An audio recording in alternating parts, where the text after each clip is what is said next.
Hello hi ನಮಸ್ಕಾರ ರೀ. ನಾನು ನಿಮ್ಮ ಬಯಲುಸೀಮೆ ಹುಡುಗ ನಂದಕುಮಾರ್ ಮಾತಾಡೋದು. ಇವತ್ತು ನಾನು ನಿಮ್ಮ ಮುಂದೆ ಒಂದು ಬಿಸಿ ಬಿಸಿಯಾದ ಸುದ್ದಿ ಟಾಪಿಕ್ ತೊಗೊಂಡು ಬಂದಿದ್ದೀನಿ. ಏನಪ್ಪ ಅಂತಂದ್ರೆ ಬಿಗ್ ಬಾಸ್ ಬಗ್ಗೆ ಏನಪ್ಪ ಅಂತಂದ್ರೆ ಕಿಚ್ಚನ ಚಪ್ಪಾಳೆ ಬಗ್ಗೆ ಈ ಬಿಸಿ ಬಿಸಿ ಚರ್ಚೆಯಲ್ಲಿರೋದು ಕಿಚ್ಚನ ಚಪ್ಪಾಳೆ.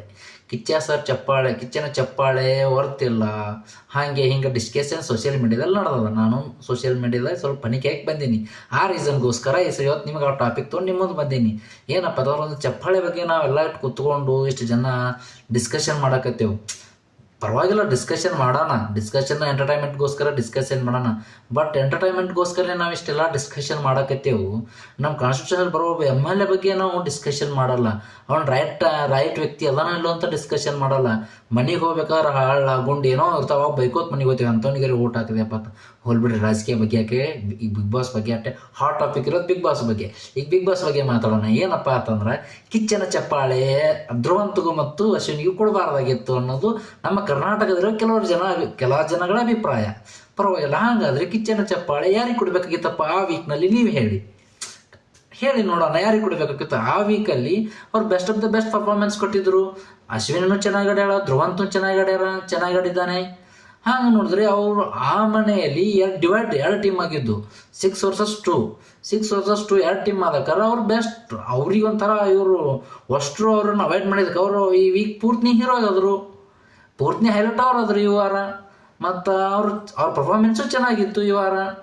ಹಾಗಾಗಿ ಅವ್ರಿಗೆ ತಾನೇ ಕೊಡಬೇಕಾಗಿದ್ದು ಕಿಚ್ಚನ್ ಚಪ್ಪಾಳೆ. ಅವ್ರು ಚೆನ್ನಾಗಿ ಆಡ್ಯಾರ ನನ್ನ ಅಭಿಪ್ರಾಯ. ನನಗೆ ಅನಿಸಿದವ್ರು ಚೆನ್ನಾಗಿ ಆಡ್ಯಾರ, ಅವ್ರಿಗೆ ಕಿಚ್ಚನ ಚಪ್ಪಾಳೆ ಸಿಗಬೇಕಾಗಿದ್ದು ಸಿಕ್ಕದೆ. ಪರವಾಗಿಲ್ಲ. ನಿಮಗೆ ಕೆಲವು ಜನ ಕಿಚ್ಚನ ಚಪ್ಪಾಳೆ ಬಗ್ಗೆ ಅನುಮಾನ, ಅದರ ತನ್ನ ವ್ಯಾಲ್ಯೂ ಕಳ್ಕೊತು ಏನೇನೋ ಕಮೆಂಟ್ ಸೋಷಿಯಲ್ ಮೀಡಿಯಾದಲ್ಲಿ ಕಮೆಂಟ್ ಬಂದೇ ಬರ್ತಾವೆ. ಬರಲಿ, ಪರವಾಗಿಲ್ಲ. ಅದು ನಿಮ್ಮ ಪರ್ಸ್ಪೆಕ್ಟಿವಿಂದ ನಿಮ್ಮ ಪರ್ಸ್ಪೆಕ್ಟಿವಿಂದ ನೀವು ಅದನ್ನು ವಿಚಾರ ಮಾಡಕತ್ತೀರಿ, ಮಾಡಿ, ಪರವಾಗಿಲ್ಲ. ಎಲ್ಲರ ಪರ್ಸ್ಪೆಕ್ಟಿವ್ ಬೇರೆ, ಎಲ್ಲ ವಿಚಾರಧಾರೆಗಳು ಬೇರೆ. ಅದರ ಕಿಚ್ಚ ಸರು ಒಂದು ಚಪ್ಪಾಳೆ ಕೊಡ್ಬೇಕಾದ್ರೆ ಅಟ್ಲೀಸ್ಟ್ ಅವ್ರು ಡೀಪಾಗಿ ವಿಡಿಯೋಗಳನ್ನ ನೋಡಿರ್ತಾರ. ಒಂದಷ್ಟು ದೊಡ್ಡ ವ್ಯಕ್ತಿ 12 ವರ್ಷಗಳಿಂದ ಶೋ ನಡ್ಸ್ಕೊಂಬರೋಂಥ ವ್ಯಕ್ತಿ ಗೊತ್ತಾಗಲ್ವಾ ಯಾರಿಗೆ ಚಪ್ಪಾಳೆ ಕೊಡಬೇಕು ಅಂತ. ಬಟ್ ನಾವು ಅದ್ರ ಬಗ್ಗೆ ಜಡ್ಜ್ ಮಾಡೋಕ್ಕಾಗಲ್ಲ. ಜಡ್ಜ್ ಮಾಡೋದು ತಪ್ಪು ಅಂತ ಹೇಳಲ್ಲ, ನಾವು ಜಡ್ಜ್ ಮಾಡೋಕ್ಕಾಗಲ್ಲ ಅದ್ರ ಬಗ್ಗೆ. ಅವ್ರು 12 ವರ್ಷಗಳಿಂದ ಶೋ ನಡ್ಸ್ಕೊಂಡು ಬರಕತ್ತಾರ. ಅವರು ಅಷ್ಟು ಡೀಪಾಗಿ ಎಪಿಸೋಡ್ಗಳನ್ನು ನೋಡ್ಲಾರೆ ಅವರು ಅಷ್ಟು ಈಜಿಯಾಗಿ ಯಾರನ್ನೂ ಚಪ್ಪಾಳೆ ಕೊಡಲ್ಲ. ಅದಕ್ಕೂ ಒಂದು ವ್ಯಾಲ್ಯೂ ಇದೆ. ನಾವೆಲ್ಲ ಜಡ್ಜ್ ಮಾಡಕತ್ತೇವೆ, ಪರವಾಗಿಲ್ಲ. ಅದು ನಿಮ್ಮ ಪರ್ಸ್ಪೆಕ್ಟಿವ್ ಬಿಟ್ಟಿದ್ದು. ನೀವು ಹೇಗಾದರೂ ಅನ್ಕೋರಿ, ನಿಮ್ಗೆ ಇಷ್ಟ ಬಂದಂಗೆ ಅನ್ಕೋರಿ. ಬಟ್ ಬಿಗ್ ಬಾಸಲ್ಲಿ ಈಗ ಹೈಲೈಟ್ ಆಗಿರೋದೇನು, ಕಿಚ್ಚನ ಚಪ್ಪಾಳೆ ಸರಿಯಾಗಿಲ್ಲ, ಹಿಂಗಿಲ್ಲ. ಬಿಡ್ರಿ, ಕಿಚ್ಚನ ಚಪ್ಪಾಳೆ ಬಗ್ಗೆ ನಿಮ್ಗೆ ಕೆಲವೊಂದು ಜನಕ್ಕೆ ಕ್ಲಾರಿಟಿ ಸಿಕ್ತು ಅಂತ ನಾನು ಅನ್ಕೋತೀನಿ.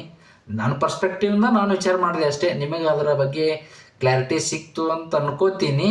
ಬಟ್ ನೋಡೋಣ ಮುಂದಿನ ದಿನಗಳಲ್ಲಿ ಏನಾಗುತ್ತೆ. ಇನ್ನೂ ಒಂದು ವೀಕ್ ಬಿಗ್ ಬಾಸ್ ಇದೆ. ಆದರೆ ರಾಶಿಕಾ ಮೇಡಮ್ ಹೊರಗೆ ಹೋಗಿದ್ದು ಒಂದು ಸ್ವಲ್ಪ ಬೇಜಾರಾಯಿತು. ಬಟ್ ಅವರು ಚೆನ್ನಾಗಿ ಆಡಿದ್ರು. ಬಟ್ ಸೂರಜ್ ಹೋಗ್ಬೇಕು ಒಳ್ಳೆ ಕಾಂಪಿಟೇಟರ್ ಆಗಿದ್ರು ಅನ್ಸುತ್ತಾ. ಬಟ್ ಅವ್ರು ಹೊರಗೆ ಹೋಗಿದ್ದು ನನಗೂ ಪರ್ಸ್ನಲಿ ಇಷ್ಟ ಆಗಲಿಲ್ಲ. ಇನ್ನೂ ಆಡಬೇಕಾಗಿತ್ತು, ಇನ್ನೊಂದು ವೀಕ್ ಇರಬೇಕಾಗಿತ್ತು ಅಂತ ಅನ್ಸುತ್ತಾ. ಬಟ್ ರಾಶಿಕಾ ಮೇಡಮ್ ಒಳ್ಳಾದ ಮನಸ್ಸಿದ್ದೆ ಸರ್ ಆದೇಶದ ಮೇರೆಗೆ ಹೊರಗೆ ಬರಬೇಕಾಯಿತು. ಮುಂದೆ ನೋಡೋಣ. ಇನ್ನು ಮುಂದೆ ನಾಳೆ ಬಿಗ್ ಬಾಸ್ ಚಾಲು ಮಂಡೆಯಿಂದ ಏನಾಗುತ್ತಾ ಅಲ್ಲಿ ತನಕ ಕಾಯ್ದು ನೋಡೋಣ. ಓಕೆ, ಬಾಯ್.